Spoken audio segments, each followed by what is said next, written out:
أعوذ بالله من الشيطان الرجيم بسم الله الرحمن الرحيم الحمد لله رب العالمين والعاقبة للمتقين والصلاة والسلام على رسولنا محمد وعلى آله وأصحابه أجمعين أما بعد السلام عليكم ورحمة الله وبركاته حرمة المسلمان doğanlar Allah'ın tebarek ve taala novattaqı cumağınına ediyen ve etçek taadu ivadetlerinizi etçek duayı dileklerinizi ödergahına kabul eylep kıyamet mahşer gününe rahmet edip radi olup Peygamberimiz Muhammed Mustafa sallallahu aleyhi ve sellem'nin şefaatine nail eylegen bennelerinden aylanlarsın. Hormatly musulman doğanlar hemmeňize mübarek aýdýas. Allah Teala 14 asyrmyndan awwal jahilligiň soňuny erdirmeklik üçin adamlaryň jahillikden ýaňa hatda öz gysajyklaryny azaman dirligine gömýän döwürlerini Arab adalaryna jahilligiň butparallygyň ýöneköý bir daşy Hudaý diýmekligiň ösen döwrüni ýeriň ýüzünde Kur'an'dan önkü gelen İncil, Zebur, Tevrat yani ilahi kitapların üýtgödülüp Allah'ın tebarek ve Taala'nın benneleri bennelikten isleyişine göre del, bennelikten çıkıp yalnız dine, yalnız akidelere uyup hatta hakiki vahiy edilip peygamberlerin üstü bilen uğradılan dini bile üýtgödüp azgın olan döwürlerini 14 asyrmyndan awwal Rabiul Awwal ayına ýanşymalky üstümizde gelen doğan ayda Resul-i Ekrem sallallahu aleyhi ve sellemi dünya inlerdi. Şoň üçin bu aýa Mevlid aýy diýilýär, Mevlid diýýäni Peygamberimiziň doglan aýy diýmeklik şol. Edi jemaat şol 14 asyrmyndan awwal Peygamber aleyhissalatu vesselam dünya gelip, dünya inip 40 ýyl ýaşandan soň 40 ýyl geçenden soň 40 ýaşynda da eýleki kitaplar ýaly nefsine gowwalsa amal edip nefsine gowwalmasa üýtgödülýän görnüşde del hiç bir adamyň, hiç bir jynyň we insanyň üýtgödüp bilmejek kitaby Kur'an-ı Kerim'i wahyeden we şu Kur'an-ı Kerim'i wahyeden Allahu Teala Kur'an-ı Kerim'in eýleki ilahi kitaplar ýaly üýtgödülmejekligini ayet-i kerime bilen wahyeden we aýdan Peygamberimiz sallallahu aleyhi ve sellem ey Muhammed aleyhisselam senin öňkü kitapları Zeburdur, Tevratdır, İncili adamlar öz nefslerine uyup üýtgöden bolsalar bu Kur'an-ı Kerim'in sakçysy kıyamet ahiretçe meniň özümdür diýdi. We günümizde görýäs 14 asyr bäri sany ýok Kur'an-ı Kerim'in basylan baskılarynyň. Yani Kur'an-ı Kerim çap edildi belki de milyardlardır kän ýöne birji üstünni aslynny veya oturasyny hiç bir adam üýtgödüp bilmedi we üýtgödüp de bilmejek. Çünkü Allah Teala näme diýdi Kur'an-ı Kerim'de? Kıyamet ahiretçenni Kur'an-ı Kerim'in goraýjysy özüm bolaryn diýdi. Şonuň üçin bizde geçen wagtymyzda İslam dininiň ululugy barada diýip wagt başlapdyk we Peygamber aleyhissalatu vesselam'yň kullu nefsin daiqatul maut her bir canlı ölümde atacakdır ve kıyamete varıp her bir edeni işine cevap verecektir, hatavat verecektir diýilen ayeti eşitende gynanyp öz ummatynyň ýaşynyň gysga boljaklygyna gynanyp we öz ummatynyň sowap kazanmaklykda ejid boljaklygyny, sowabynyň günäsinden özdürmänka jana alınıp kıyamet mahşer gününde günäkar asi bolup dowdaha gitjekligini gödegine getirip Peygamber aleyhissalatu vesselam Allahu tebaraka ve taala yalvarmany durdy. We yalvarşlary biziň aýdýanymyz bir günne bolan ýalyk edip aýdýas, emma aslında ol günleriň içinde, aýlaryň içinde bolan zat, hatda käbir aýdan aýatlarymyz geçen jumada Ma'raşda indirilen aýatlar da bar.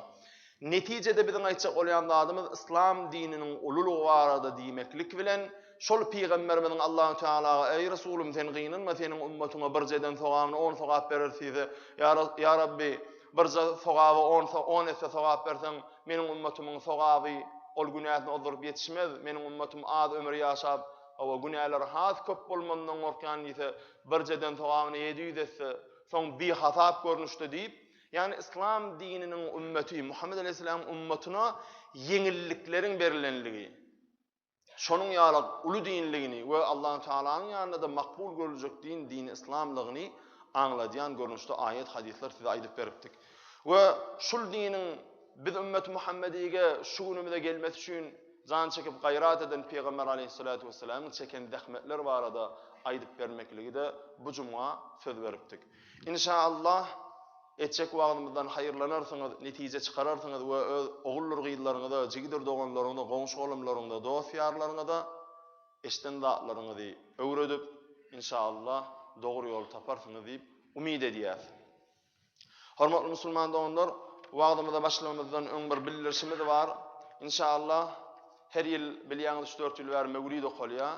Meçitlerde Peygamberimiz sallallahu aleyhi ve sellem ýatlanılıp Peygamber aleyhisselam'a salatu selamlar aýdylýar, ilahiler okulýar we Peygamberimiz barada, onuň sahabalary barada gurrunlar edip bir 3 gün Peygamberimiziň dogulanyň gününiň bir güni öň ýany we şol güni we ertesi gün mewlid okuýardyk. İnşallah şu ýyl okuljak şol 3 gün okuljak. Şoň haýsy günlerde diňe haýsy meçitde diňini size bildireýin inşallah bu bildiriş. Onuň wagtynda başlar Allah ýollarda. Bismillahirrahmanirrahim. Öňmizde kepden 3-nji güni aýyň 20-sine, ýanwar aýynyň 20-sine saat 12:00 Hazrat Ömer meçidinde. Öňkü kres bannisan aňyr ýüzünde. Köne ady Çeýhow köçe, häzir kadyna ýadyma şonak telestudiýa galynýan ýerde Hazrat Ömer meçidi hemmäňden bilýänsiňiz. Şol meçitde 20-sine hepdeniň 3-nji güni 12:00 mewlid okuljak. Ýani öýle namazyna şol meçidin ýokaryan ýerinde Hazrat Aqsa meçidi bar. Aqsa meçidinde de öýle namazy okuljak 14:15-de öýle namazyny ýanam o taýda mewlid okuljak. Şol güni ikindi namazyna Ertuğrul Gazi meçidinde okuljak. Ertesi şol gün 3 meçide okuljak, ertesem 3 meçide okuljak, ertesi hepdeniň 4-nji güni ýanwar aýynyň 24-ü. Ol günde näme şu meçitde 12:00 Hazrat Ebu Bekir meçidinde okuljak inşallah. We ýan öýle namazyny da Hazrat Adady meçidinde okuljak. Şol güni ikindi namazyna da köşüdäki Hazrat Şehitler meçidinde okuljak diýip jemaat. Ertesi 25-sine hepdeniň 5-nji güni Juma güni. Jumadan soň döwletliler köşünde okuljak otağan jemaat bar bilmez, diňe köşüň öz çağalary bolýar. Juma güni ikindi namazyna 11-nji Mekkedäki Hazrat Osman meçidinde okuljak diýip jemaat. 20-sine 12:00 Hazrat Ömer Aqsa meçidinde öýle namazy, şol gün Ertuğrul meçidinde de ikindi namazy. Ertesi 24-nä 12:00 bizde şu meçide Ebu Bekir meçidinde öýle namazy Adadyda, Şehitlerde de köşüdäkide de ikindi namazy. We ertesi 25-sine de bir meçitde okuljak, olam ikindi namazyny Hazrat Osman meçidinde 11-däki meçitde okuljak diýip jemaat. İnşallah gatnaşyp Peygamber aleyhissalatu vesselam arada has o maglumatlar edinersiňiz we Peygamberimizi has golaýdan tanarsyňyz, Peygamberimize bolan söýgüňiz artar we Peygamber aleyhissalatu vesselam sünnetlerini ýerine ýetirmekligini has berker. Şol günden beýle has köp sünnetleri ýerine ýetirersiňiz diýip umyt edýär. Çünki mewlidden maksat şol edi jemaat. Adamlaryň şol aýda Peygamber aleyhissalam dünýä iňip duraw. Biziň dinimize getiren Peygamber dünýä iňip duraw diýip Peygamber barada birazçyk maglumat edilmek we Peygamber aleyhissalatu vesselam sünnetlerini berk durmasynyň üstünde duruljak. İnşallah ondan hem haýyrlanarsyňyz diýip umyt edýär. Edi jemaat Allahu tebaraka ve taala inni şädir ki wagtymyz hem mewlidi de başda aýtjak aýdymyz mewlidi de degişli we wagtymyzyň özüni de şol aýat bilen başlamaklykçy. Käbir ýerlerde çalaja üstünden durup geçsek edi jemaat. Mewlid bolýarmy ýa bolanokmy diýilen ihtilafly ýerlerde bolýar. Şunu belli goýun edi jemaat. Allahu tebaraka ve taalany zikretdirýän her bir amal we onuň resulüni tanatdyrýan we onuň resulüniň ahlagyny tanatdyrýan, şonuň üstü bilen hem öz peýgamberiniň kimligini bilip peýgamberiniň ahlagyny bildirýän mewlid bolsun. O ýa normal bir sadaka üýtmeleňde Peygamber aleyhissalatu vesselam arada ediljek üýtmeleň, Peygamber aleyhissalatu vesselam arada ediljek gurrun hiç açan we hiç açan batyl bolup bilmez. Mewlid de şonu ýaly. Doğru ay mevlid diye adlandırıptırlar yine. Näme diýip adlandyrylanda da innehu alimun bizatis sudur. Şüphesiz Allah bizim sudurumyzda zakin bilgüzi. Kalbyňda Allah'ı tanamaklyk we Allah'ın Resulüni tanamaklyk bolsa ol mevlid bolsun, normal bir sadakada bolsun, normal bir öýlenende bolsun, normal bir biriň bäbegi bolanda bolsun, tapawudy ýok. Yeter ki peýgamberini tana. Yeter ki peýgamberiň kimligini bil. Ve peýgamberiň adyna bir salat selam aýtmaklyk hiç açan ýalňyş däldir edýjem. Şonuň üçin nähili käray, bolýamy qaray, bolanokmy qaray diýip şüphelenmäň, arqyn gatnaşyň we ýürekden peýgambere salavat aýdyň we ýüregiňiz bilen Allahu Taalanyň buyruguna boyun bolýan. Atiullaha we atiur rasul. Allah'a itaat et ve onun Resulüne itaat et diye Allahu Teala.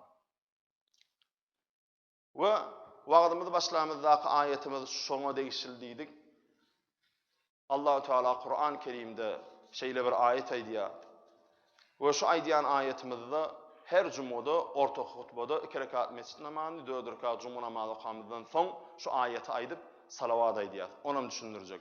Ayet şeýle: A'udhu billahi mineşşeytanirracim. Bismillahirrahmanirrahim. İnnallaha ve melaiketehu yusalluna alen-nebi. Ya eyyuhellezine amenu sallu aleyhi ve sellimu teslima. Sadakallahu'l azim.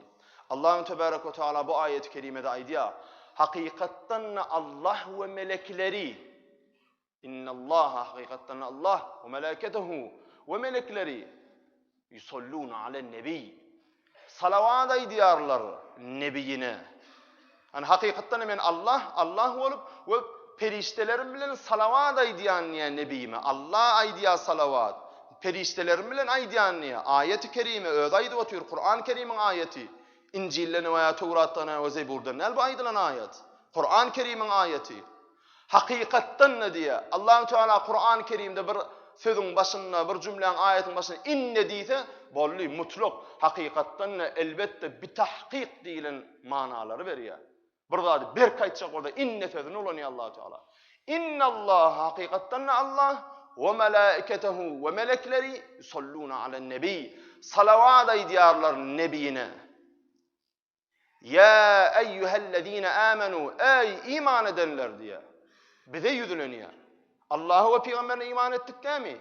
Ey iman edenler diye. Sallu aleyhi ve sellimu. Salavat aydın ve salam aydın. Teslime. Boyunmolmakluk bilen. Onun bu ayette Allahu Teala men Allah olup, perişteler olup, Resulüme salavat aydyan.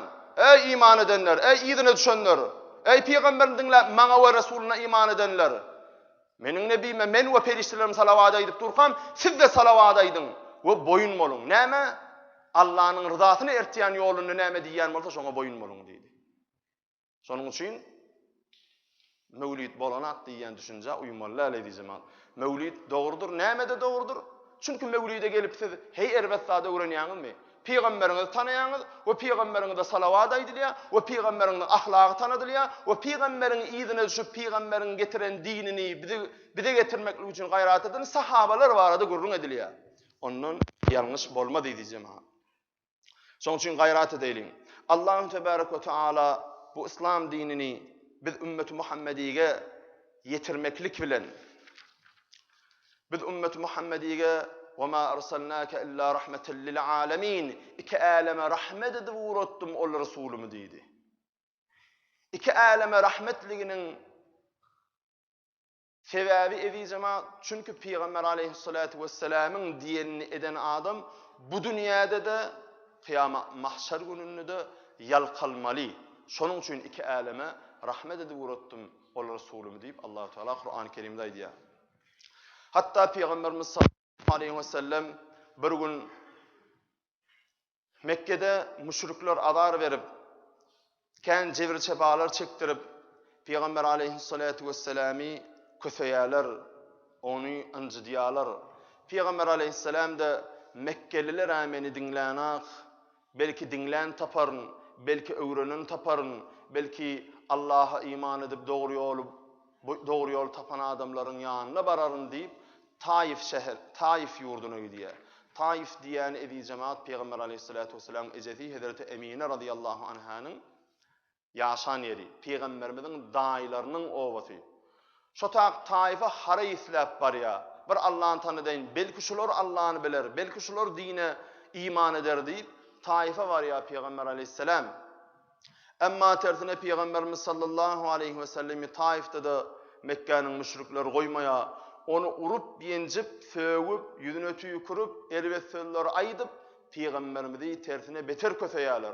Peygamber aleyhisselam ıskınsız haline zordan dayılarının kapısına var ya, o kapısını kakıp, öz dayılarının, müşriklerinin eziyetinden hara isleye, şol wagtynda kapı kakılanına, sen kimsin deyip dayılar içeriden sorağı verenine, Peygamberimiz, men Muhammed, men sizin yegeniniz, müşrikler men derbi dağın edip bar ya, sizden kömek isleyen, gayrat edin de bana kömek bereyin deyip arka soranına, Taifliler öz dayıları kapıyını açsa, müşrikler bize de eziyet eder deyip, öz yegenleri Muhammed aleyhissalatu vesselam kabul etmeyen, kovup koyuveriyorlar idi cemaat. Senin dinin de gerek gel, özün de gerek gel deyip Peygamberimizi zulmün karşısında çıdaman kovup koyuveriyorlar. Emma Peygamberimiz sallallahu aleyhi ve sellem kovulundan son barcak yeri yok. Yine Taif'ten çıkmaklık için köçelerinden yörenine, müşrikler köçen qıralarına çağalarını üyüşürüp, köçen qıralarına öğleri üyüşüp, Peygamber aleyhisselam'ı daşlap, kovup, eziyet edip, südönöklep, yere yıkılsa yine de südönökledip, kovup Taif şehrinden çıkarıyorlar edeceğim abi. Şu olayı dille aydamızda ansat, emma bir adamın köpçülük tarafının urulup, yencilip, daşlanıp, qarağana bulanması, ol üstüne gelen vaktinde bilinyen eziyet, üstüne gelen vaktinde bilinyen acı edeceğim abi. Peygamber aleyhissalatu vesselam'ın şol vaktinde Taif'ten kovulan yanına bir eden işi var ve Cebrail aleyhisselam'ın getiren bir sözü var. Bir alim adam, evliyaların biri, veli alimlerin biri neyme diye. Şol vaktinde Peygamberimiz sallallahu aleyhi ve sellem diye innamı daşlanılıp, üstü kırsanılıp, depilip, söğülüp, urulan vaktinde birce amacı vardı diye. Birce aladası vardı diye. O dönemi Peygamber aleyhisselam bir yerine daş değdi mi, ol bir yerine daş değgeni gözünden o çıkıp gidiyor. Bir yerine daş değgeni ıskınından açık gidiyor. Çaşık olup südönöklep yeri yıkılıyor. Peygamberimiz sallallahu aleyhi ve sellem şol vaqt aladası bir yerine daş değdi, bir yer sıçrap qanacak olsa donunu alıp üstündeki eğilmasını qanını süpürüyen eken. Gerek olsa sillesini süpürün, qanını süpürüyen eken. Şeydi bir yere dammasını hep sakallarına çalyan eken qanını Peygamberimiz. Ne için beydiye Peygamberimiz? Çünkü eğer Peygamber aleyhissalatu vesselam'ın yekece damca qanı yere damdığı, Allah-u Teala şol Peygamberi bile dinlemen, şol Peygamberin öz dostunun qanını yere damdıran adamları yer bile niyeytan edeceğini bilyen eken. Bir hazır günümüzde bir yerste, şonu urmokluktan ağır gözlüye, şonu urmokluktan içimiz odalıya, şondan ağır almaklıktan canımız yanıp var ya, şonu tekrar urursunuz geliyor, gücümüz yetmese bir gelip şonu ursa hedile diyet, ha men urdun sana da gerek şu diyet. Ama Peygamberimiz o neden ha? Men uryalar, men yenciyalar, men qanımın ne hak yeri döküyalar, men bulara doğru yolu getiriyen, men bulara hakikati getiriyen, ne hakikat dağlar ortalarından ayıracak olayan, emma bular meni eziyet edip daşlayalar deyip olori dinamaya, olori yiğrenmeye, tersine olorun urmoklukluğunun neticesinde dören üstündeki qanını yeri damdırmayacak olup gayrat ediyor. Ne için? Çünkü tarihte Peygamber aleyhissalatu vesselam'dan ön geçen peygamberlerin hemmesini urdular, yençtiler ve qanını yeri damdırdılar. Lut aleyhisselam gödüňüzi tutun. Nuh aleyhisselam gödüňüzi getirip görün. Allah-u Teala olar näme etdi? Öllerini hakkaniyete çağırayan adam uğradandan sonra, Resul uğradandan sonra onun qanını yere damdırdılar deyip yer bilen yeksan etti. Lut aleyhisselam kavmuna yer bilen yeksan etti. Nuh aleyhisselam kavmuna. Başka da kan. Ya Musa aleyhisselami. Şol zatlar bilen peygamber. Menin de ümmetimi bular kabul etmedi yönü. Bular Allah Teala bular belki şu mal şeytana ağırlanıyor, belki gelecekte kabul edeymesin deyip şolary bir Allah Taala şolary yer bilen ýeksan edip ýoga däýmesin diýip ganyny ýere damdyrmajak bolup gaýrat edýär. Şol wagty Cebrail aleyhissalatu vesselam gelýär. Käbir tefsirlerde alimler aýdýar. Ya Resulallah, ey dostum, ey Habibim, Allah Taala meni uğratdy. Eger sen isle şu mahal, seni şu qaragan eden milleti, halky, şu Taif şeherini, şu Taif yurdunu iki dağın arasında mıncıradaly, islesen yer bilen ýeksan edip şolary çeppe çögüreli. Ýok edeli şolary. Toprağa öwreli. Şu diýen wagtyň edil şu mahal yerin emri sana berli. Yere buyurdun, yer şolar soğurya, yer şolar çekýär diýen wagtyny Peygamber aleyhisselam bola etdir onu. Şolary etişmeser et diýip özüni qaragan eden adamları yer bilen ýeksan etmesin dilemeýär. Ey Cebrail aleyhisselam ýüzlenýär. Men ýok etmeklik üçin, aralmaklyk üçin, urana urgu bilen jogap bermeklik üçin gelen peýgamber däl. Men rahmet üçin uradylan peýgamber. Bular şeytan aleyhillana allanyp, gözleri kör bolup meni daşlasa-da, bularyň ýetişip gelýän çağalaryndan garaşýan men islama. Bularyň çağajyklary ýetişer, bularyň çağajyklary musulman bolar. Men şoňa garaşýan diýip sabr kanagadyny elden bermeýär. Ine Peygamber aleyhissalatu vesselam'ın artık yeri. Ine Peygamber aleyhissalatu vesselam'a gelen dinin ululuğu, İslam dininin ululuğu vardı diýmekligimiz şule diýjem. Çünkü Allah Teala Kur'an-ı Kerim'de Peygamber aleyhissalatu vesselam'a vahyedenne her bir adama la ikraha fid din, dinne zorluk yok. Aýtdym kabul etsin, etmese kıyamette cezasyny öz çeker.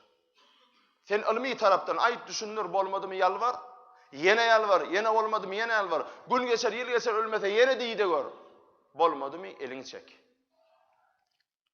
Seni düşman bilme, senle düşman bil, emma işin bolmady. Duasyny etsen etmeden gepi bilenem işin bolmady, gıýbat bilen.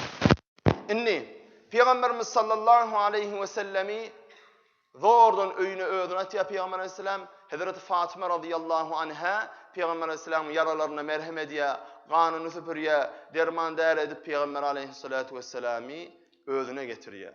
Bir gün geçenden soň Peygamberimiz sallallahu aleyhi ve sellem bu müşrikleriň, bu kafirlaryň eziyeti bir yumuşamazmyka, bular bir toba etmezmike diýip iki rekat namaz okaýyn we Allah'ımdan yalwaraýyn şolaryň dogry ýola gelmekliklerini, akıl gözüniň açylmaklyklaryny Allah'dan yalwaraýyn diýip Beytullah'a var ya Peygamberimiz. Ve namaz okap niyeti namazdan soň Allah-u Teala'dan adamlaryň dogry ýola gelmesini, Müslüman dinini, İslam dinini kabul eden adamlara müşrikleriň, kafirlaryň, düşmanlaryň eziyetiniň azalmasyny dilemeklik niyeti bilen Beytullah'a barıp iki rekat namaz okap dilek üçin var ya. Allah'dan dilemeklik üçin var ya Beytullah'a namaz okap. Beytullah'da iki rekat namaz okap durgan, namaz okap duran esnasında Ebu Cehil aleyhillâne la'in, Allah'ın lağnatı olan Ebu Cehil öz garnaşy, öz doğan oğlany Peygamber aleyhissalatu vesselam'ın yanına gelýär. Şumy biziň dinimiz ýok etjek bolýan, ata-babalarymyzyň dininiň garşysyna gidip Allah wa menne peygamber diýip özünden bir zat tapýaran şumy diýip Peygamberimiz namaz okap oturan halyndan edenegini tutýar-da biziň düşümüzde hatta görmekligi arzu edýän Resul Ekrem sallallahu aleyhi ve sellem'in mübarek yüzüne eli bilen çarpyp goýberýär. Peygamber aleyhisselam büdüräp ýykylýar we daşa kellesi deyip ganyny süpürünjülap bir garada özünden gidip oturan. Peygamber aleyhisselamy götürýip akidiýalar öýüne şol wagty Ummur Rahman diýilen bir ayal maşgaly görse Peygamber aleyhisselam baran yerine urulup söwülüp, baran yerine üstüne tükürülüp, baran yerine yenjilip, baran yerine südönöklüdülüp böwürlen Peygamber görse töwerenedin Ebu Bekir radıyallahu anh var. Çydamaya, ayal maşgaly. Ey adamlar diye şeýle bir söz aýdýar. Ey Ebu Muttalib'in oğulları, ey Arabyň Avraýly milleti, bu Muhammed'e hey bir kömek etjek ýokmy? Şeýle bir yetim mi bu? Halanmyny gowy halanmy urup ýenjip ýörmelimi? Diňe Ebu Bekir muň arka çykýarmy? başka mına arka çıkacak adam garnaşı dogonjygysy ýokmy? Şonun ýalyk yetimi bu Muhammed diýip, şonun eviyetine çyzman Ummur Rahman diýilen aýal maşgala ses edip ýygyrýar. Şonna biri ey Ummur Rahman, bu Muhammed'in bir agasy var, her kim ondan çekinýär. Ona Hamza diýerler diýär. Hamza radıyallahu anh aýdýarlar. Hamza radıyallahu anh şeýle bir gubuhaly, şeýle bir edermen adam eken, gözüniň içine seredip hiç bir adam gaty bilen gurulap bilmeýän eken. Ebu Cehil'i de hemmeti de çekinýän eken. Ummur Rahman nirde ýaşaýar? Plan ýerde ýaşaýar. Barya Ummur Rahman Hazrat Hamzan öýüne aýaly bar eken. Hamzan öýmüşi howa Hamza barmy? Ýok, nire gitdi? Awa gitdi. Haçan gelýär? Plan wagtda gelmeli. Gelenine haýsy ýollan gelýär? Plan ýollan gelýär. Barber şo plan ýerde Mekke'ge girläýän ýerde garyp gasarlar düşüp duranlar. Haçan Hamza gelerken, haçan garnymyz doýurar, awet bilen, haçan eşik giydirerkä diýip duranlarlar garyp gasarlar diýe. Ummur Rahman'la bariya seyresi hakikatten hem 20 tane adam yüşüp duran. Her kim aç. Hazreti Hamza radıyallahu anh anardan gelmeli, buları aç olda garını doyurmalı, yalangaz olda giydirmeli. Şonun ýalyk ýagşy zada, ýagşy töýür, gowy iş töýür adam eken Hazreti Hamza radıyallahu anh. Peygamberimiň hakatynyň agasy ha. Esil wagt geçdi diýe anardan Hamza radıyallahu anh geldi, atynyň öňünde towşan mydyr, käkilik midir, sülgün midir awetleri gelip ýaňyr garyplara birine towşan birine ýene bir zat ýa bir onnamynda bir satyn alan awetini berip ýa-da aw dersini berip geçip baran kerwanlardan satyn alan egin eşikleri bar bolsa ýalangaz raklaryny egin eşik berip garyplara ýaňyr paýla urandan Ummur Rahman öňünden çykýar. Ýerinden turup ey Hamza diýär. Abu Muttalibyň 12 oglunyň biri bolup garyplara zat paýlayan, ağaçların karnını doyuryan, yalangaçları eşik alıp berýän, özünden özüge garip gasarları kömek edýän, bu bolup ýörşüňe guwanma diýe, ey Hamza diýe. Seniň munyňy bir ýelem edip başarar, seniň malyňdan sahylikdan, seniň munyňdan sahylik bolmaz, gaýrat da bolmaz, edermenlik de bolmaz, ey Hamza diýe. Hamza radıyallahu anh, ey Ummur Rahman diýe. Sen näme maňa beýle sözler aýdýaň, näme maňa hakaret edýäň, men il ölçüne demek diýe. Näme maňa garşy çykýaň diýe. Hazrat Hamzan entek ýüzüne gelip bilen ýok, bir aýal maşgala ýüzüne gelip, sen muny ýoňdan sahylyk gomy, sen bu edip duranyň bir derek zat. Her kim emedi biler muny ýoň diýip, bir zatdan gategoriýan ýal tasanjyrap, towsanjyrap sözler diýe.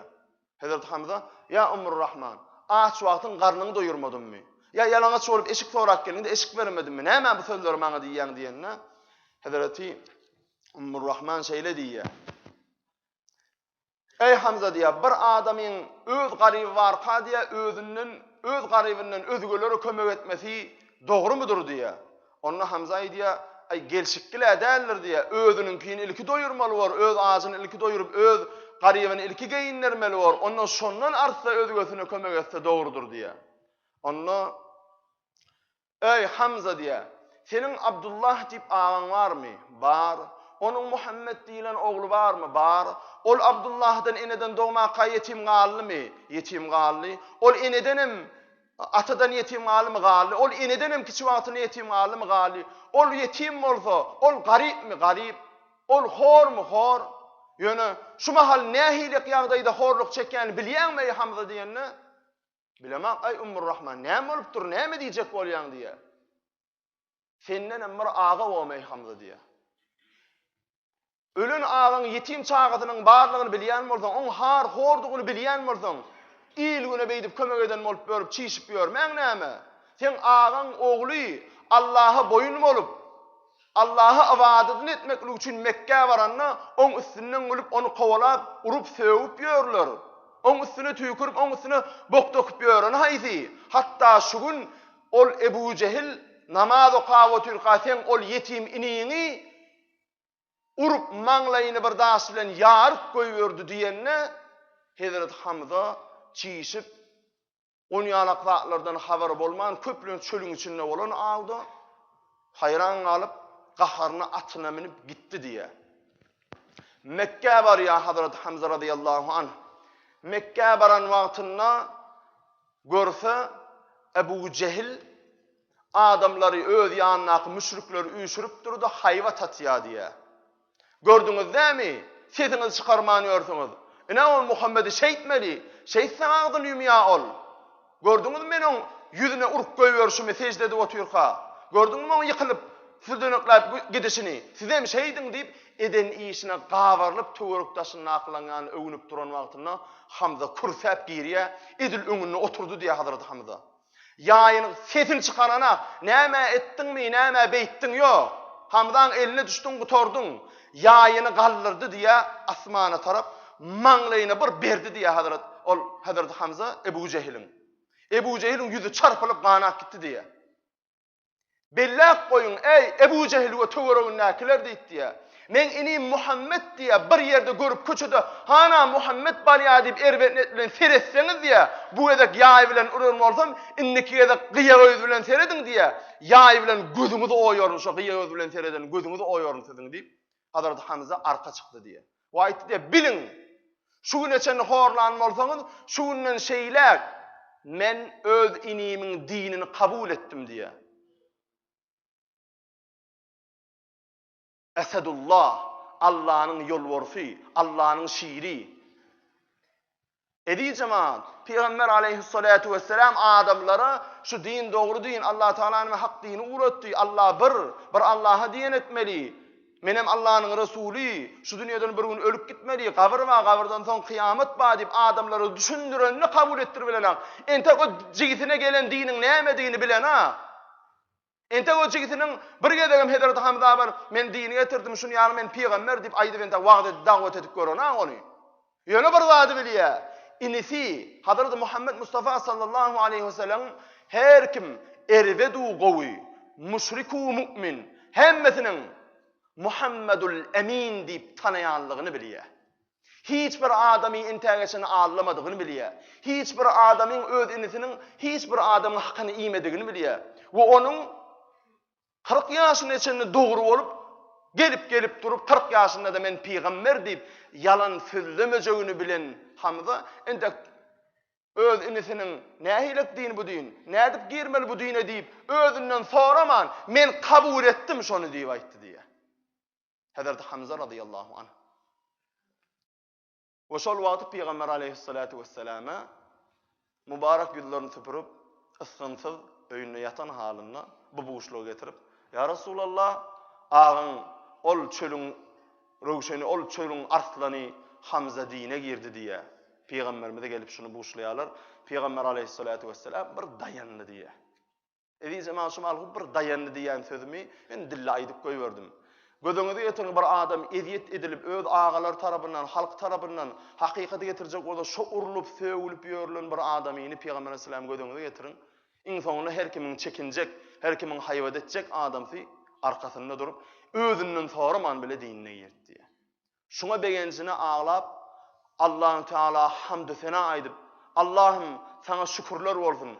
İslamyň bir sütüni direlli, dikelli diýip aýtdy diýip Peygamber. Ve Hazrat Hamza radıyallahu anh näme?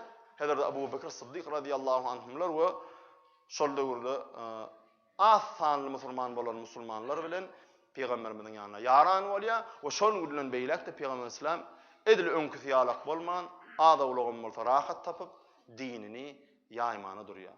Ene edi jemaat, şunça jepalar çekilip din getirildi. Hazrat Hamza radıyallahu anh ýanyna gelip eşhedü en la ilahe illallah ve eşhedü enne Muhammeden Resulullah.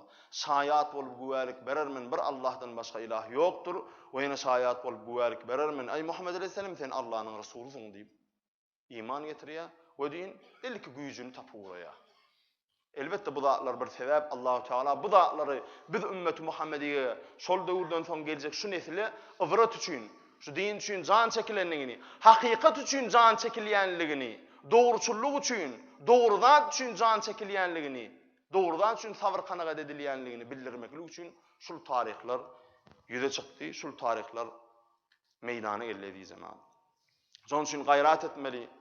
Geçen jumamyzda da aýdyp beripdik.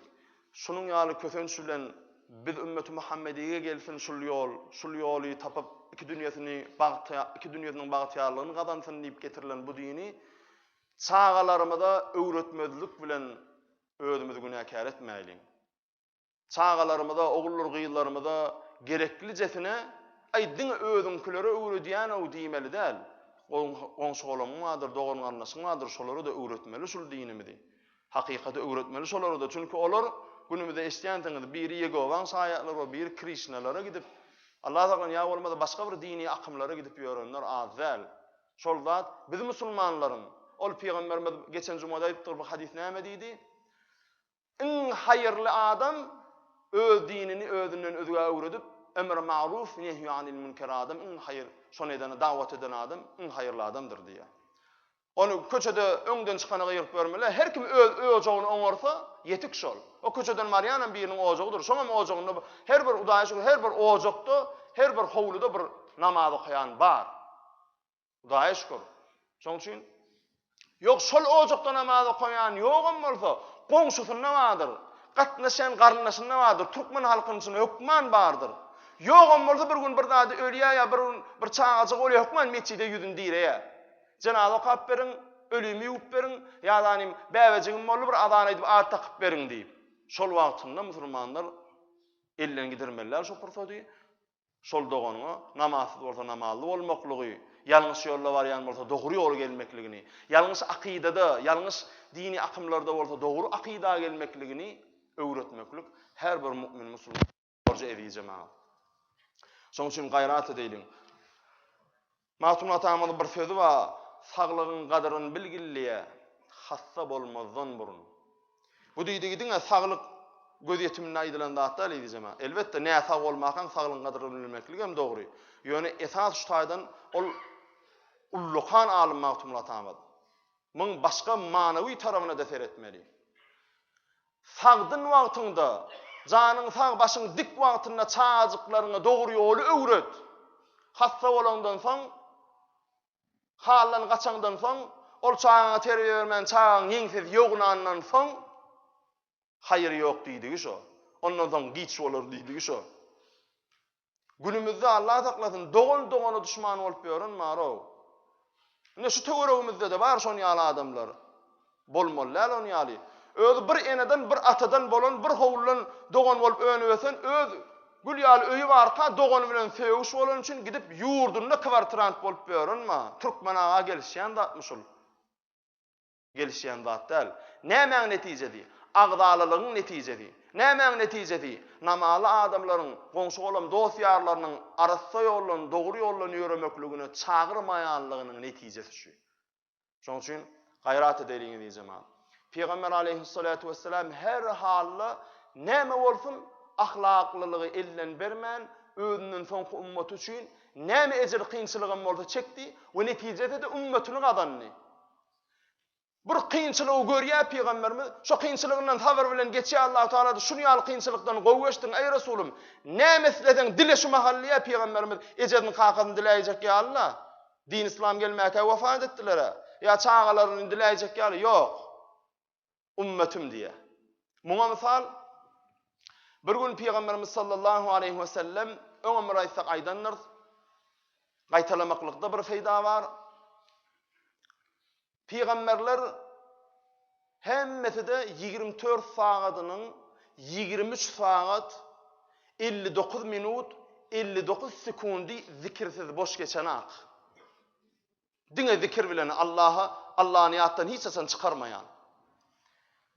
Peygamber aleyhisselam yanlışmayan bolsam oğullarından Kasım Cani bir gördü diye owadanca çağa, görmegöýce çağa, oyna çağa wagtyna bir yumşak füýji bolýar da. Çağatyna hoşu gidiýär, çağatyna söýgüsi gidiýär, nazary gidiýär, çağatyna gafil bolýar da, azajyk Allah'ın zikrinden gafil boldy diye. Derhal Cebrail aleyhisselam geldi diye.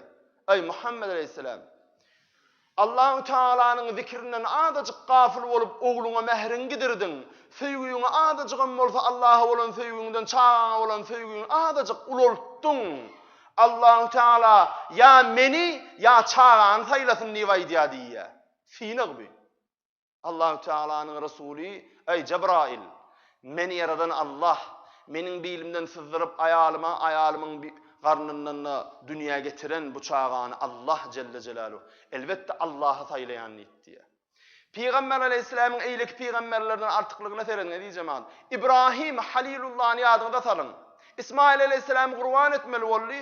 Gurban etmekligiň agdyna geldi. Gurban hakykatdan hem öz çağın gurban etmäne taýinligini, çağatynyň hem Allah üçin özüniň gurban edilmekligine taýinligini subut etdi.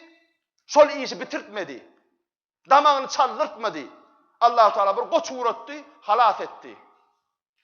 Amma Muhammed aleyhisselam'ın bu sinagyna Azrail aleyhisselam gönü geldi diye. Ha Allah'ını saylayanmı? Oğlundan geçýän mi? Geçýän. Allah'ını saylayan. Onu Azrail aleyhisselam ya Resulullah ruhsatın bolsa alacak gidecek diýdi diye. İbrahim aleyhisselam İsmail aleyhisselam İbrahim aleyhisselama bagşedin bolsalar Muhammed aleyhisselama Kasımcanı bagşetmediler. Hemen alıp gitti diye. Takkacanını aldı, cesedi yatır diye çağacağının önünü. Şükür etti, secdeye gitti Peygamberimiz. Secdede ağlaya ağlaya şunu diledi.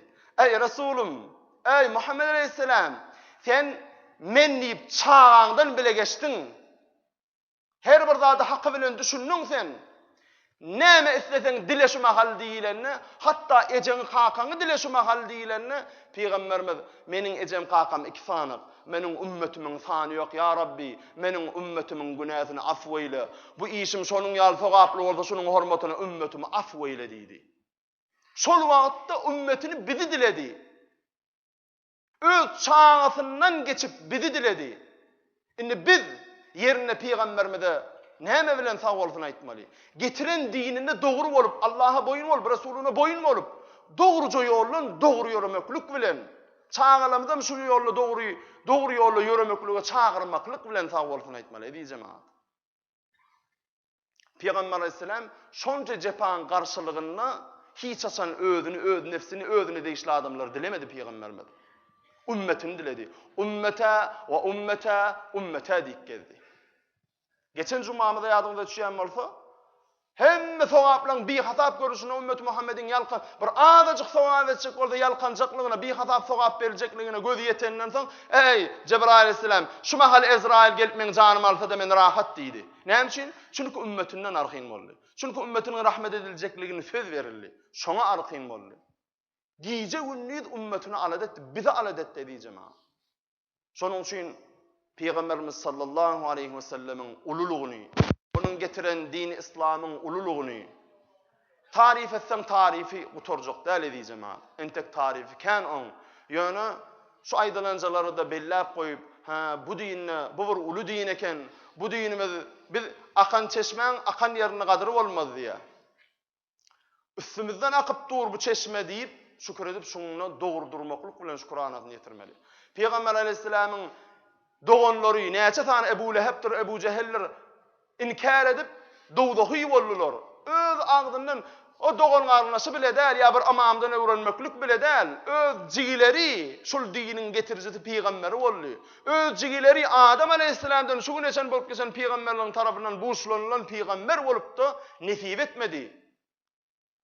Size nesip edipdir. Şükür edin. Ve size nesip edilen bu ullukan gımmatynyň bahasynyň gaýry hasabynyň bahasynyň şükür edin şükürhanasynyň çägi bolmaýan bu diniň gadyryny bu dinle dogry durmaklyk bilen gaýrat edeýin diýjem. Hemme Allah tebaraka ve taala gaýrat bersin ve ahiru da'wana enil hamdulillahi rabbil alamin. وصلى الله تعالى على خير خلقه محمد وعلى آله وأصحابه أجمعين الطيبين الطاهرين وعلى سائر الأنبياء والمرسلين برحمتك يا أرحم الراحمين. اللهم ارحم جميع أمة محمد يا رحيم يا رحمن. اللهم صل على سيدنا محمد وعلى آله وأصحابه أجمعين برحمتك. الله أكبر. Edi cemaat şu severin köçen gutoran yerine üçün yarına cenaze var inşallah. Bir gatnaşsaňyz, hökman tanayan bolsaňyz gatnaşmalylar, tanamayan musulman adamy gatnaşyň edi cemaat Peygamber sallam. Bir adamyň cenazasyna 100 adam, karawaýatlarda 400 adam dik gelýär. Cenaza adyryp şol adama rahmet dilese, şol adama cennet wajyp bolardy. Elbetde amaly bolsa. Gaýrat edeýin edi cemaat.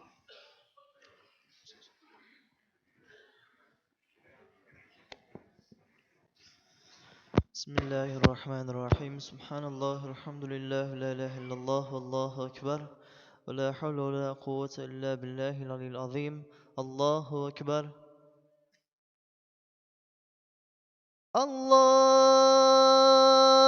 الله أكبر الله أكبر الله أكبر الله أكبر أشهد أن لا إله إلا الله أشهد أن لا إله إلا الله أشهد أن محمد رسول الله أشهد أن محمد رسول الله حي على الصلاة حي على الصلاة حي على الفلاح حي على الفلاح الله أكبر الله أكبر لا إله إلا الله اللهم رب هذه الدعوة التامة والصلاة القائمة آت محمدا الوسيلة وفضيلة والدرجة العالية الرفيعة وبث مقاما محمودا الذي وعدته ورزقنا شفاعته يوم القيامة إنك لا تخلف الميعاد برحمتك يا أرحم الراحمين الله أكبر Allah. 2 rekat mescid namazını